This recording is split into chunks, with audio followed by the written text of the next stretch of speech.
Continuamos con la segunda parte del video. En esta ocasión va a ser un poco diferente.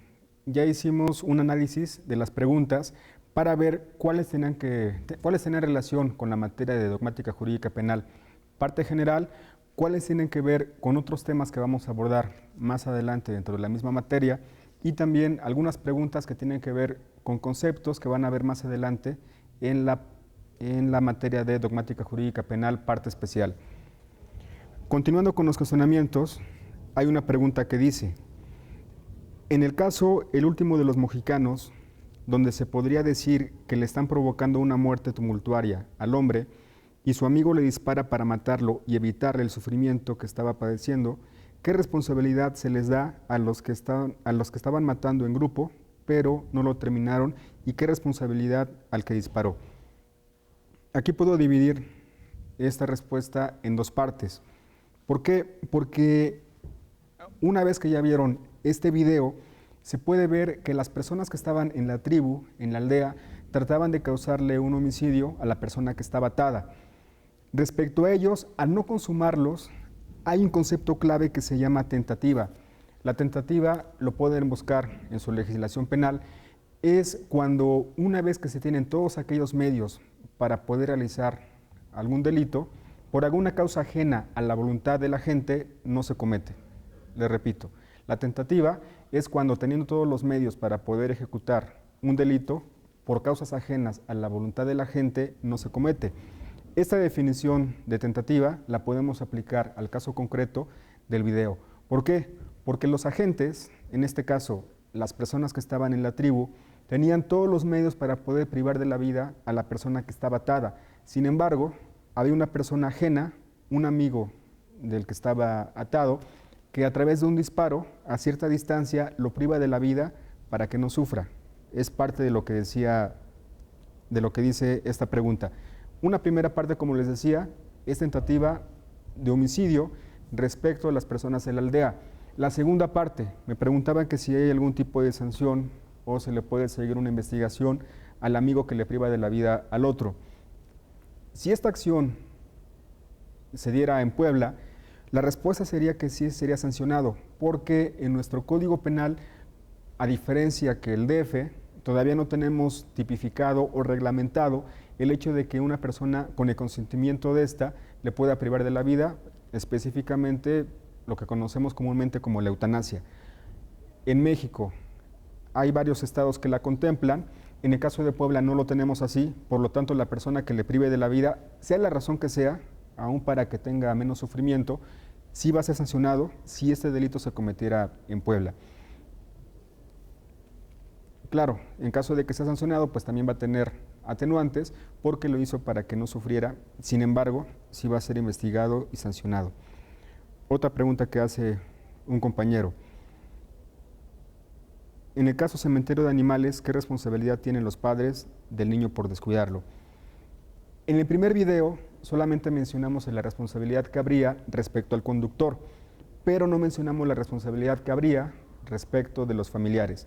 Como yo les explicaba, también los familiares tienen un deber de cuidado, y en caso de que no estuvieran atentos a cómo se estaba conduciendo el niño y el tipo de acciones que realizaba, si esto pasara en Puebla, serán sancionados por el delito que se llama abandono de persona, que también lo pueden encontrar en su Código Penal. ¿Por qué? Porque hay un deber de cuidado, que en caso de que se incumpla, aunque sean los padres, van a ser sancionados. Ese tipo de conductas también han pasado en Puebla. Ejemplos prácticos: ha habido ocasiones que madres de familia están en su domicilio, tienen abierta no sé, pensamos, hay una alberca o hay alguna cubeta incluso llena de agua, en la que niños menores de edad, por descuido de los padres, han caído en las mismas y se han ahogado. Sí es responsabilidad de los padres, sí están cometiendo un delito, pero en la práctica lo que llega a pasar es que los agentes del Ministerio Público, dadas las circunstancias que no fue algo intencional y que además los padres tienen un sufrimiento por el hecho de que vean a sus hijos muertos y todo lo que conlleva, en ocasiones no llegan a ejercitar acción penal. Yo considero que sí es un delito. Sin embargo, también somos humanos y reconocemos que en algunas ocasiones no se llevan a cabo ese tipo de investigaciones, principalmente por el hecho de que los padres están en un sufrimiento con respecto a la pérdida de los hijos. Vamos a otra pregunta. Cuando se dice que hay una mediación penal, ¿de qué estamos hablando? Y es válida en un asesinato, es decir, se puede que los familiares de la víctima lleguen a una mediación. Para responder a esta pregunta, les recuerdo que hace aproximadamente un mes los invité a una conferencia que trataba sobre mediación. En esta conferencia nos explicaban más a detalle qué tipo de materias se pueden llevar bajo esta rama o bajo esta forma alterna de solución de controversias. En la conferencia nos explicaban que en materia penal sí se pueden llevar a mediación algunos delitos, pero solamente los delitos que se sigan por querella, es decir, a petición de parte. ¿Cuáles son? Por ejemplo, podemos poner los patrimoniales, aquellos delitos que son abuso de confianza, daño en propiedad ajena. Ese tipo de delitos, al perseguirse por querella, únicamente el ofendido o el agraviado son los que pueden ejercitar la misma, por lo tanto sí puede caber algún arreglo a través de la mediación. Delitos graves, que los marca el artículo 69 del Código de Procedimientos Penales para el Estado de Puebla, no pueden sujetarse a ese tipo de proceso. ¿Por qué? Porque, supongamos, una persona comete delito de homicidio en contra de otra, y para llegar a una mediación, pensemos que ofrece alguna cantidad de dinero a los familiares para que no se siga alguna averiguación en su contra. Por esa razón, no se permite que haya mediación en ese tipo de delitos, porque dada su naturaleza, al ser graves, por una parte, si se van a mediación, pues será muy fácil de que se puedan arreglar, y por la otra, que el Estado es el que vigila y se encarga de que se cumplan las sanciones en ese tipo de delitos. Delitos como violación, como, no sé, los que, para no abundar en la lista, los que pueden encontrar en artículo 69, pues no van a ser sujetos a ese tipo de mediación. En conclusión, solamente aquellos que se siguen por querella o a petición de parte son los que van a ser sujetos a este medio alterno de solución de controversias. También, aparte de la conferencia que les acabo de mencionar, es importante mencionar que en la Constitución, específicamente en el artículo 17 constitucional, nos establece que en algunos casos en materia penal se pueden someter a la mediación, que son los mismos que acabo de explicar en esta primera parte de la respuesta. Es una obligación constitucional y más que una obligación es un derecho que podemos ejercer los ciudadanos para poder llegar a un arreglo y no irse a Ministerio Público, juzgados, llevar tiempo en este tipo de procedimientos, que también lo que conlleva es que haya cierto gasto, tanto económico como emocional. Otra pregunta que vamos a responder dice, cuando en un matrimonio el hombre obliga a su esposa a tener relaciones sexuales sin que ella quiera, este se considera un delito de acción y dice, yo considero que es una violación y que yo sepa no es un delito que haya sido castigado. Aquí hago una excepción porque si bien es cierto, en el video anterior les mencionaba que cuando hablamos de delitos en particular, lo van a ver en su clase de dogmática jurídica penal parte especial, esta pregunta se repite con otro compañero, por esa razón la vamos a responder. El delito de violación, tal y como se encuentra tipificado en el Código Penal para el Estado de Puebla, establece que aquel que sostenga cópula con otra persona a través de la violencia física o moral, sea cual fuere su sexo, estará cometiendo el delito de violación.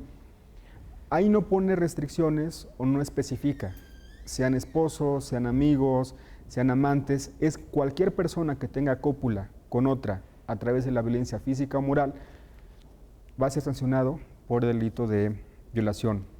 Esto quiere decir que los esposos, en un matrimonio, sea el hombre o la mujer que obliga a tener relaciones sexuales, si uno de ellos no quiere, por lo tanto, sí va a ser sancionado a través de la violación. Yo como abogado, ¿cómo puedo reforzar esta respuesta? Recuerden que cuando hay problemas de interpretación, tenemos que acudir a tesis. Hay tesis de la Suprema Corte de Justicia que establecen que puede cometerse violación tratándose de cónyuges. En síntesis, sí se estaría cometiendo ese tipo de delito. Otra pregunta. Y más que pregunta, es un ejemplo en la que viene un cuestionamiento. Dice, Carlos dispara a Juan con toda la intención de matarlo. Juan muere en la ambulancia cuando éste es trasladado a consecuencia de que éste chocó con otro carro. ¿Es homicidio doloso o imprudencial? Y con esto lo comparo, en el caso del video del último de los mojicanos, ya que el amigo de por sí moriría quemado, pero murió porque su amigo lo mató para que no sufriera. Podemos dividir la pregunta en dos partes. La última parte ya fue respondida respecto al último de los mojicanos y respecto a la primera pregunta, que si es homicidio doloso o imprudencial. Tenemos una persona que dispara a otra, al parecer, por lo que dice el ejemplo ficticio, no muere, sino que muere a raíz de que fue trasladado en una ambulancia y a la ambulancia se le atraviesa un carro y por esa razón fallece. Recuerden que tenemos elementos positivos y elementos negativos. Un elemento positivo se le conoce como antijuridicidad. La antijuridicidad es actuar contrario a lo que establece una ley penal, mientras que el elemento negativo es una causa de justificación. Tenemos diferentes causas de justificación.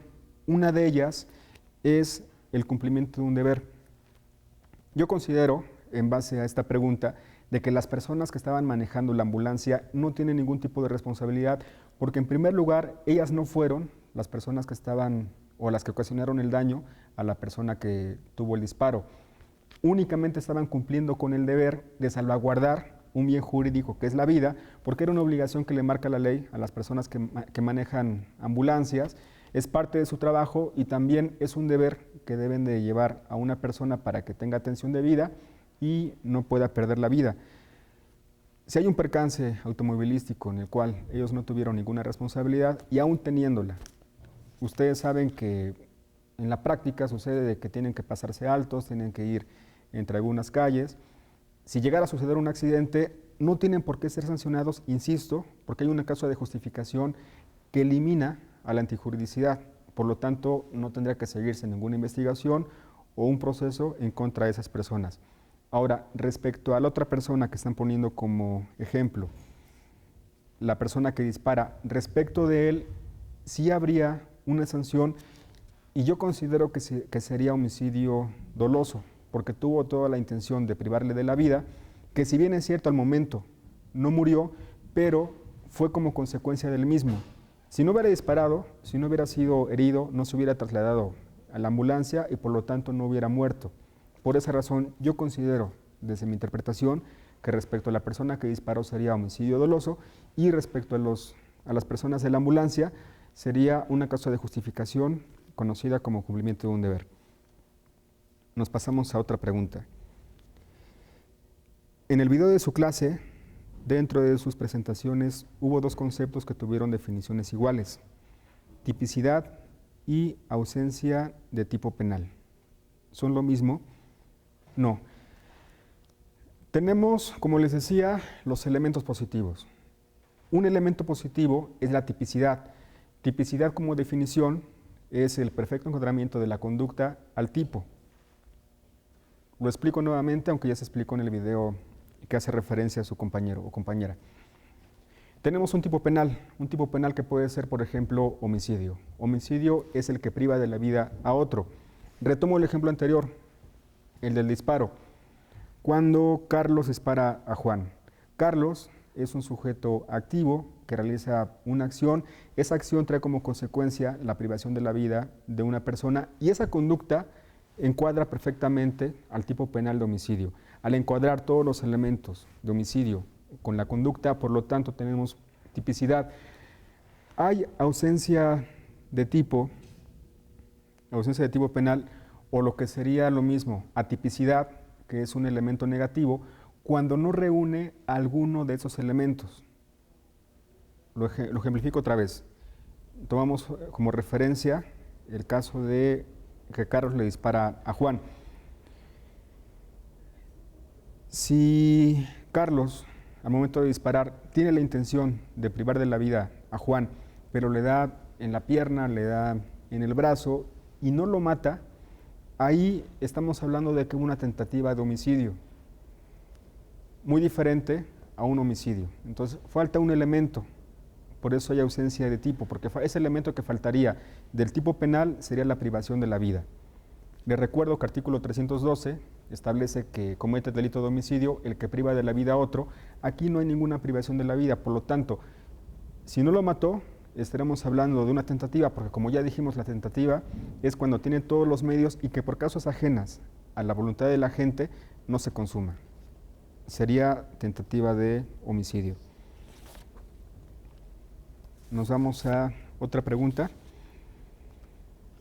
Dice, ¿los elementos de imputabilidad sería igual a tener capacidad de goce?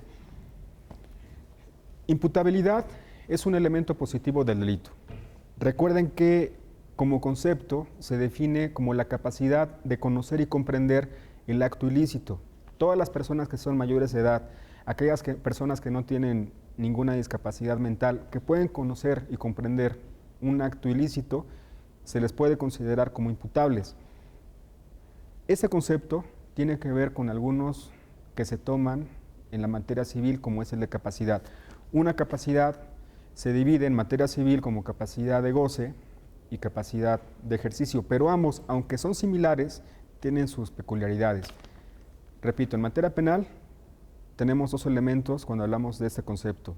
Uno que sea mayor de edad, que lo encontramos regulado en su artículo 4 del Código Penal para el Estado de Puebla, y también otro que tiene que ver con la capacidad mental, que lo encontramos en artículo 26, fracción séptima, inciso B, cuando nos establece las personas que pueden cometer delitos y tienen algún tipo de discapacidad mental.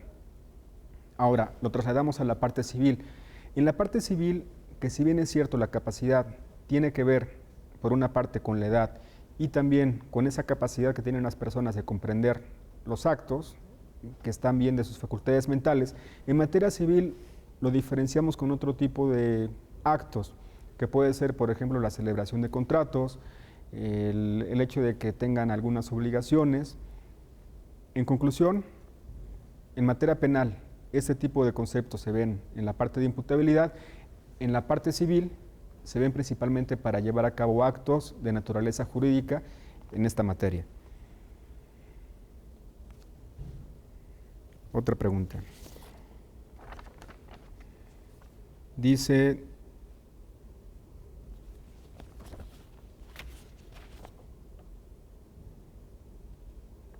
en cuanto a los sujetos del delito, el sujeto pasivo, el agraviado y el ofendido son lo mismo.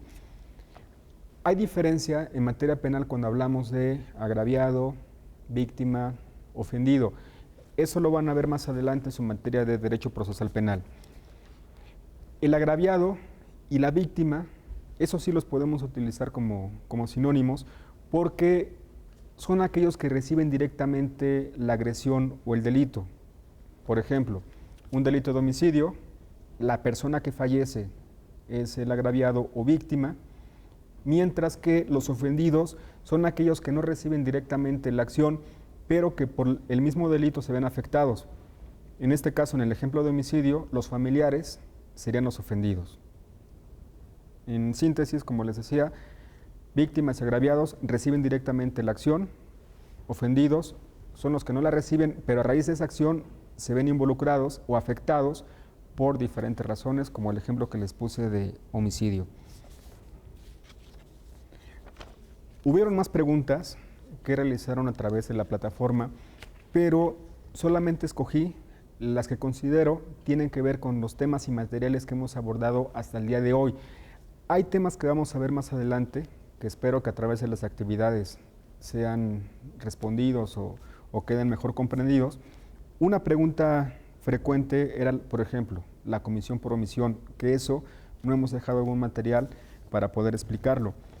Otras preguntas que tenían que ver con delitos en específico, pero como he insistido, van a ser preguntas que se van a resolver en su materia de dogmática jurídica penal, parte especial o algunas que también tienen que ver con el procedimiento.